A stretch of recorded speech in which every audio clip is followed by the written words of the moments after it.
Warning, this podcast contains graphic descriptions of violent events and offensive language. It may be disturbing for some listeners. In 3 days, I'll watch a man die. My name is Jeremy Campbell, and I am a journalist. I was asked to serve as the media witness for an execution of a man convicted of murder. During the next 3 days, his attorneys will fight for a stay of execution. That means they're trying to convince a parole board to delay the process.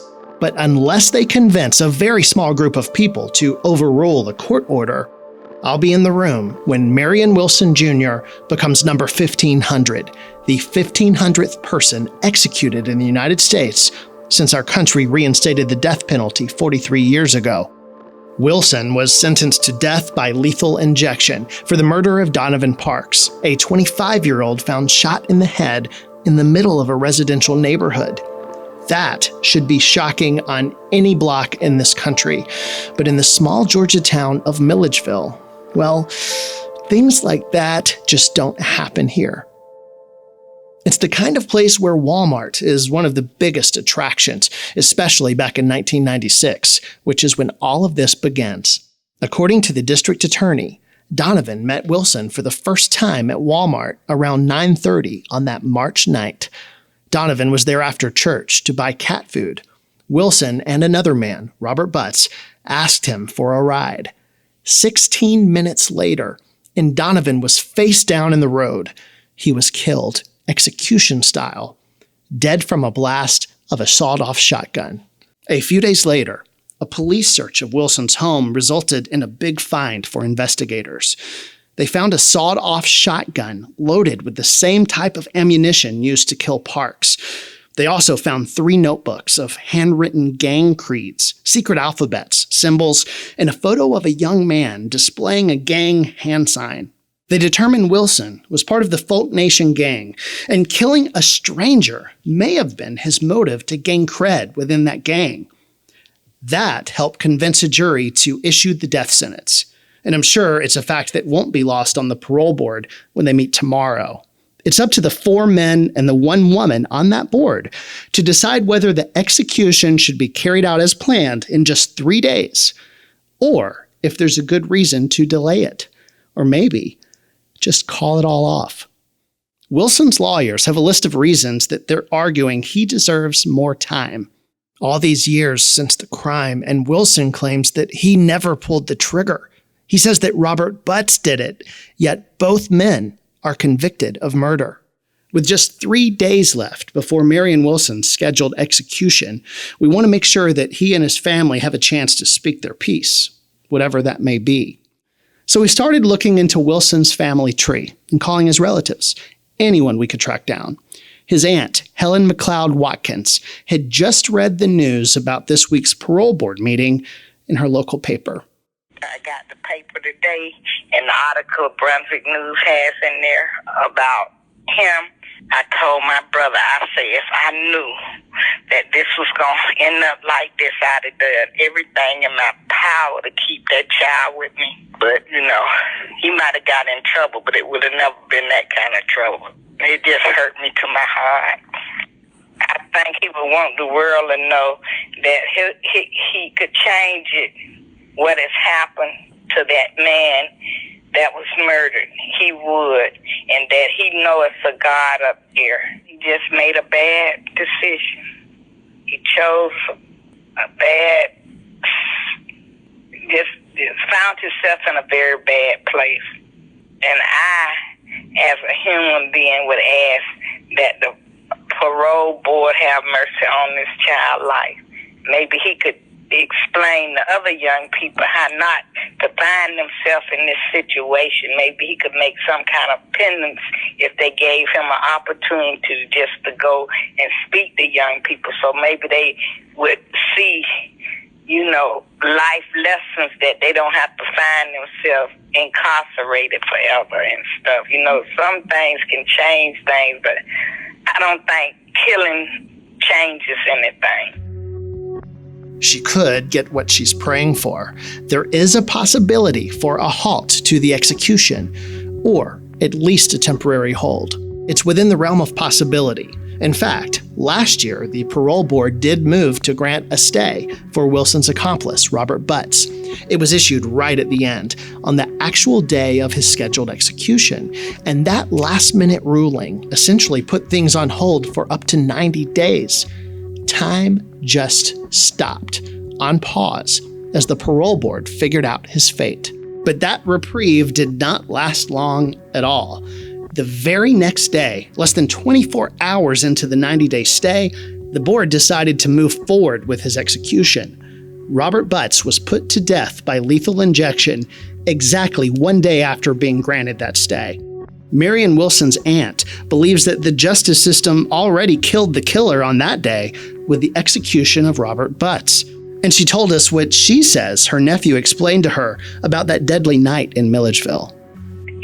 Once he said that he thought Butts was just robbing the man. Yeah, he said he didn't, and I think, see, Marion was not from up there. He was up there, and he had went to school up there, and he knew nothing about that place up there, So,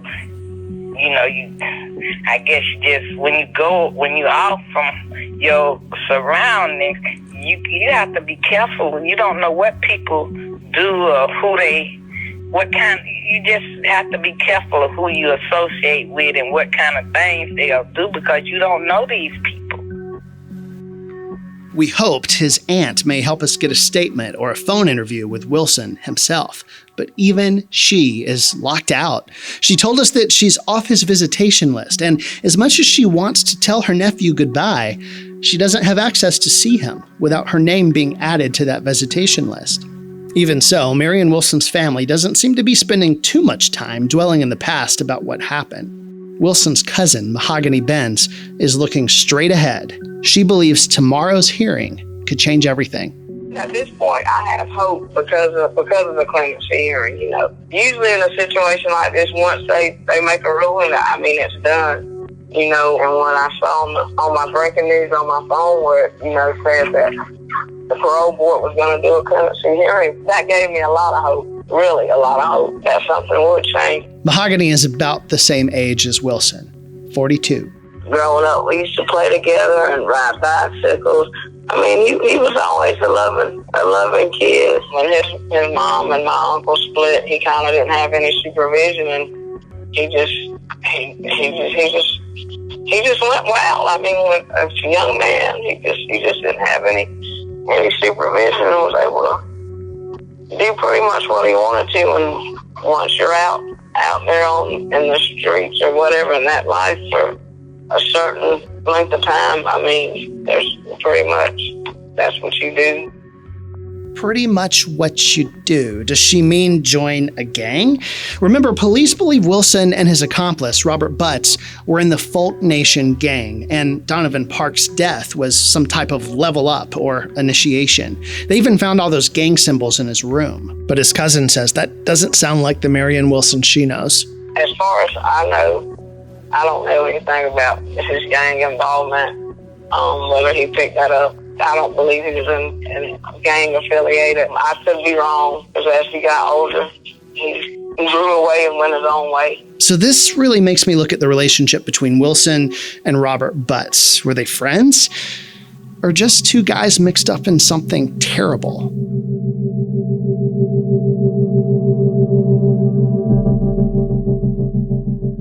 Even though Wilson's cousin says that she doesn't believe he was in a gang, Wilson himself told the Baldwin County Sheriff that he was not only a member of the Folk Nation, he was as high in the gang as he can be.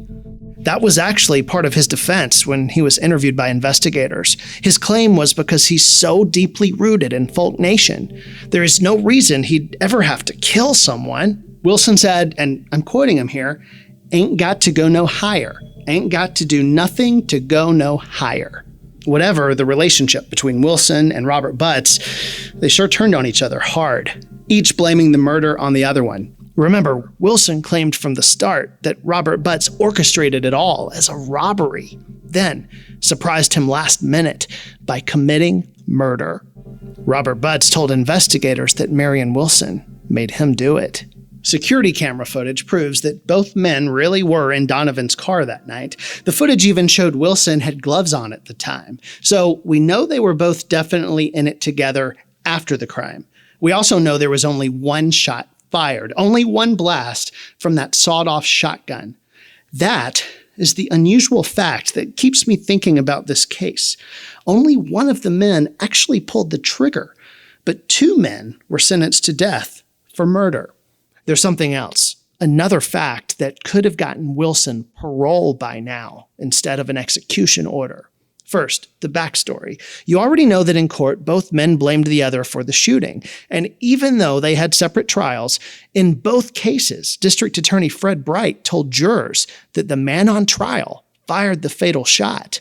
He said this at Wilson's trial, and he said the same thing at Robert Butt's trial. The two separate juries had no idea they were hearing the same claim. How could both men have pulled the trigger? According to Wilson's statements, it was Robert Butts who pulled out a sawed-off shotgun inside that Acura. He says it was Robert Butts that demanded that Parks pull over on Felton Drive. And he says Robert Butts shot Parks once in the back of the head. Wilson's lawyers go into all of this in a case file submitted to the parole board. It states that the prosecutor, Fred Bright, believed that Butts was the more culpable party.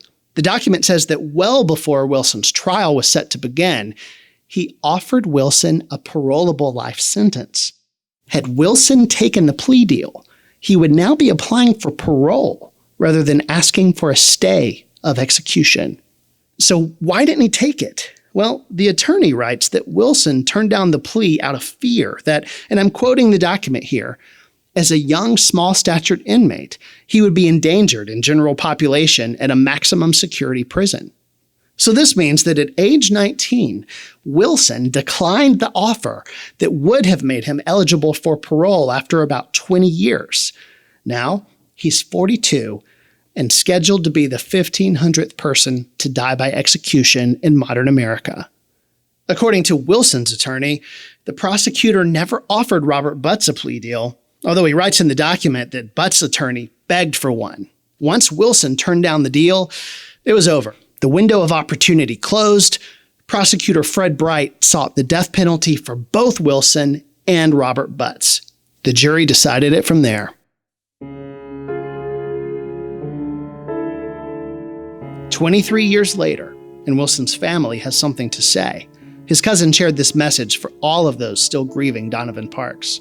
I would like the Donovan family to know that my family is sorry for the pain that they've been through and that they will continue to go through long after Marion was executed and after the other gentleman was executed. You know, there's no way I can change the hurt that they will always go through behind this situation. But I would ask them to forgive my cousin for the role he played. I don't think he deserves his life to be taken. I mean, maybe he was with the gentleman and at the wrong place at the wrong time. But he was not violent as far as I know. His cousin Mahogany told us a lot about the Marion Wilson she knew decades ago, but what's he like now? She says she's not in touch with him. The only way we know to hear from him is to reach out to his attorneys. We want to ask for an interview with them about the case and also find out if we can somehow get Wilson on the phone from within maximum security to give his version of everything that happened. That's easier said than done. This is a man with several attorneys listed on court documents going back 23 years. Our producers, Kira and Maddie, begin tracking them all down one by one. His name? Mark. Welcome to Verizon Wireless. Okay. Your call can now be completed. Would you like to try the last one? Mm-hmm. Okay. This is Autumn Nero. You sure we haven't called her already? I'm positive. Good afternoon, Perkins Coy.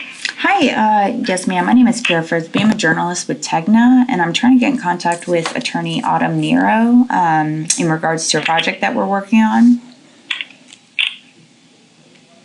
Autumn is out of the office today. Would you like to leave a message on her voicemail? Sure, that would be great. Please state your name after the tone, and Google Voice will try to connect you.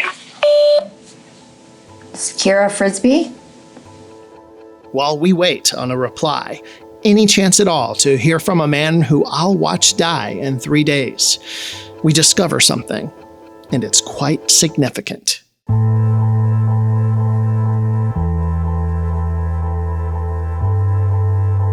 Marion Wilson, the man who spent the past 23 years behind bars, has a 23-year-old daughter. Her name is Tykeisha Wilson. She wasn't even born yet on that 1996 night when her father and Robert Butts murdered 25-year-old Donovan Parks. Her birthday is 1 month after the crime. Wilson's child is a young woman now. Her memories of her father are all inside a state prison. Visits with dad protected by guards. Holidays decorated with razor-sharp barbed wire. Today, we found out she had turned to Facebook to share a message about her dad. It's a hard time right now for me and my family and friends that's also involved. As for me, I'm trying so hard, to keep a positive mind about the situation. People don't understand what I'm going through right now. And, we really hope that, this clemency hearing grant him mercy and, give him relief. It hurts so much. And my daddy is my world, y'all. But y'all just keep the prayers up for real, though, man. He's all right. He's in the best of spirits. He's at peace with everything. And as long as my father is at peace, then I'm at peace. It is going to hurt. And I know that I will see him again in heaven. Could she be the one who tells us who Marion Wilson is today? We sent her messages for an in-person interview about her father. That's not happening now. Maybe later this week. But time is running out. He may only have 3 days left to live. With his execution so soon, I feel pressure to reach him, to speak with him in some way before sitting just a few feet in front of him during the last moment of his life. How could I watch a man die without giving him a chance to tell his own story? There is still a chance that this could all be put on hold. Wilson's attorneys presented a petition for clemency to the parole board, asking to delay his execution or perhaps even revisit the sentence from death to life without parole. That petition was put together by Wilson's attorneys to convince the 4 men and 1 woman on that board to give him a second chance to live. The parole board voted to make everything in that petition public information, and we were emailed a copy to download. At the very top of the document is a photo of Wilson and his daughter. It looks to be 10 or so years old. They're smiling, happy. They're standing inside the cinder block walls of a prison. It reminds me of those barbed wire Christmas visits they had together. He's wearing a white jumpsuit with a dark collar. His daughter has a wide smile and glasses. That image is the first impression Wilson's lawyers are trying to make on the board. Clearly, this is a plea based on emotion. From there, they wrote a detailed account of why they argue Wilson's execution should be called off or postponed. Our producers, Kira Frisbee and Maddie Ray, began digging in as soon as that file finished downloading. This is a big document, like 30 pages. Have you had a chance to look through it? Yeah, we have. Pretty thoroughly, actually. There's some pretty heart-wrenching details in the petition. It essentially suggests that jurors of the case weren't necessarily privy to all the information, and the information may or may not have influenced their verdicts or their judgments or their viewpoints of the case of guilty or not guilty. What sort of information did they miss? So there was evidence presented in the state habeas proceedings that pointed towards Marion's mother having substance abuse issues, both drinking and drugs, during the time that she was pregnant with him. So one of the other things that they had mentioned in the petition was that she didn't actually know that she was pregnant with Marion until about 4 or 5 months. So during that time, she was obviously taking substances, and that may or may not have caused brain development issues or brain damage. So is it a defense of my mom drank and used drugs when she was pregnant. That's why I couldn't help but be a murderer. Is that what they're saying? In the petition, they did say that because of these substances, they are equating that with the fact that he wasn't able to make competent decisions on his own. He didn't have a stable home. So he was not cared for. He was not. He was not cared for as a child. And I think that, in this petition for clemency, they had suggested, that may have had some influence. One of the jurors who was later spoken to actually had said that if she had been privy to the information of child abuse and, brain impairments and what have you, she wouldn't have voted for the death penalty. And then also something that stood out to me is that the story that they argue, the night of the crime, was different than all other records that we've come across. They argue that Marion Wilson never even entered the Wal-Mart to find Donovan Parks. In all the reports, they say that he was seen in the checkout line with Robert Butts talking to Donovan Parks. Right. So in this petition for clemency, they're saying he wasn't even in the Walmart. He was right. He was in the parking lot, and he came across a friend who actually testified for him. She witnessed him. He walked over to her car. They chatted for however long. Robert Butts was in the Walmart with Donovan Parks. So that was something different. And then also, when they came out of the Walmart, the attorneys are saying in this petition that Marion actually got into the back seat and that he had known that Robert Butts was planning to rob someone and that he had a gun, but he had no idea that his intention was to kill the man.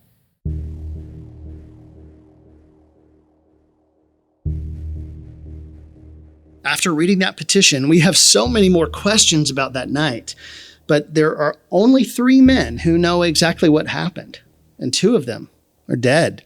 The other is scheduled for execution in just 3 days. We thought perhaps we had a chance at speaking with Marion Wilson when one of his attorneys sent Kira an email. We got an email from Mark Olive. This is the attorney for Marion Wilson Jr.? Yes, and he said he will not be commenting.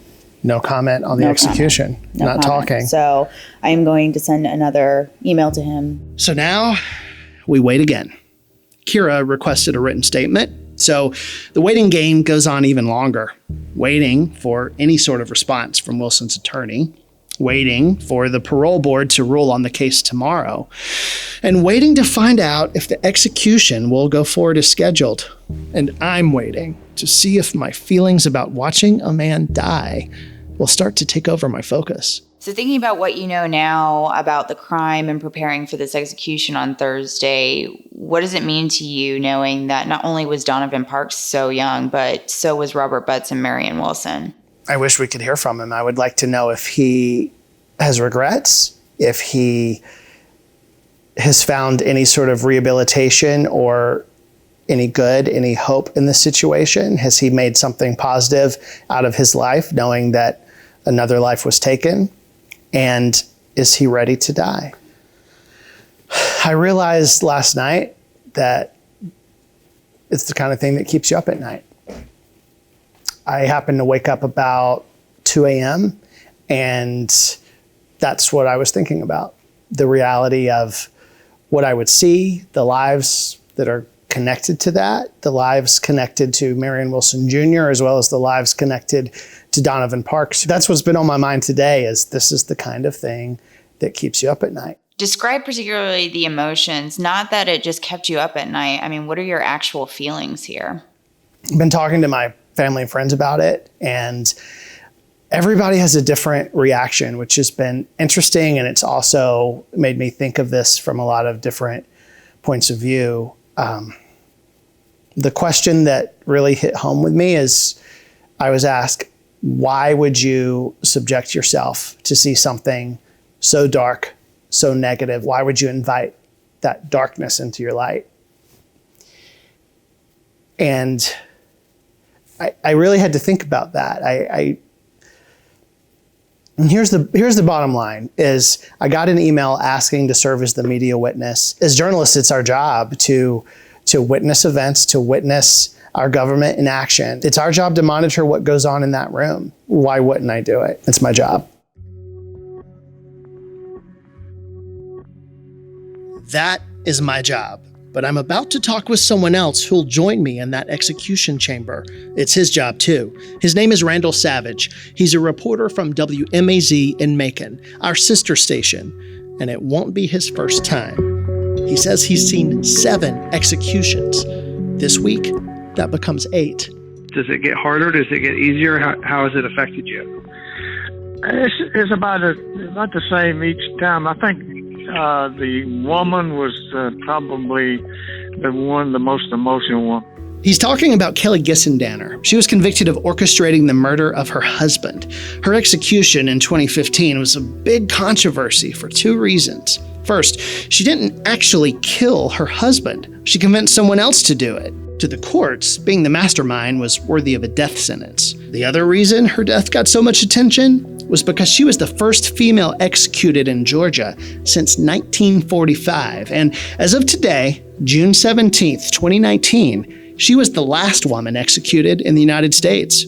As a reporter, I covered that execution from outside the prison, and I remember it kept getting delayed. First, in February, because of snowy weather in the South.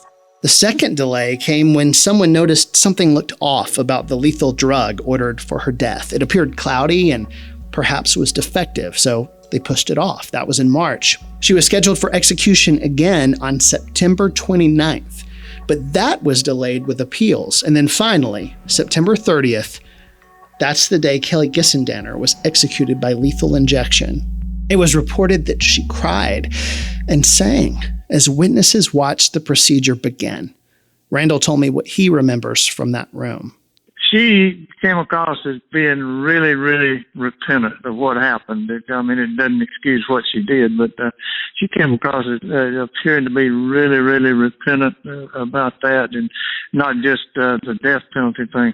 And once after the warden said proceed with the execution, she started singing. She was singing Amazing Grace. And that woman had a beautiful voice. And she kept singing right until that juice got to her and just sort of kind of faded away. Just faded away. Is that what I should expect later this week? The reality of seeing someone executed sets in every time I learn more about the process. I read the last words of Wilson's accomplice, and to be honest, they're haunting me right now. It was just a phrase. He said, "It burns, man." Spoken right as that lethal cocktail was injected into his bloodstream. What will Wilson say? It haunts me to think about anyone's last words in life, no matter who they are or what they did. Randall Savage was there to hear Robert Butch say that phrase, "It burns, man," from the execution chamber. He told me what to expect later this week at Wilson's. It depends on what stage of appeal, last minute appeals it is. You can be up there in that waiting area for hours. Yeah, and, I've heard that. I've heard it could take some time. Yeah, but once after it starts rolling, it's over pretty quick after that. But that back when I first started doing those, they didn't have anything up there where they had you waiting. And the Attorney General came by there one time and just happened to come over and visit with the media folks. And he says, "Anything we can do to make it more comfortable for you guys?" And we said, "Yeah, get us a TV." And the guy did. so now, so now there's a TV up there. The biggest problem we had over the TV was that a bunch of the men, the Braves, were playing. We wanted to watch the ball game, and a bunch of women witnesses, they wanted to watch Yes to the Dress or something ridiculous like that. They give you a wooden pencil, old number 2 wooden pencil, and a little notepad. You can take notes, but they don't allow talking inside the thing. Only talking is done is over there inside the death chamber itself where the warden is talking. Are you sitting with other witnesses besides the media witnesses, like any family members of victims or perhaps? Yeah. The family members of the victims, if they choose to be there. There'll be family members of the guy who's being executed, if they choose to be there. There'll be some law enforcement people there, and the prosecutors, people who made the arrest. I learned the victim's brother and dad will be in that room too. We'll seeing their son's murderer executed bring them peace, justice. On our next episode, two fathers on different sides of the death penalty debate talk about each of their family's sense of loss and the role the death penalty plays in it. And I hear advice from a friend on what really goes on inside that room. I've never really been in jail before. I've never been immersed in it, particularly a state prison. I was surprised at how frightening it was. I felt like I was just, purposeless and nameless. The next episode of number 1500 is now streaming.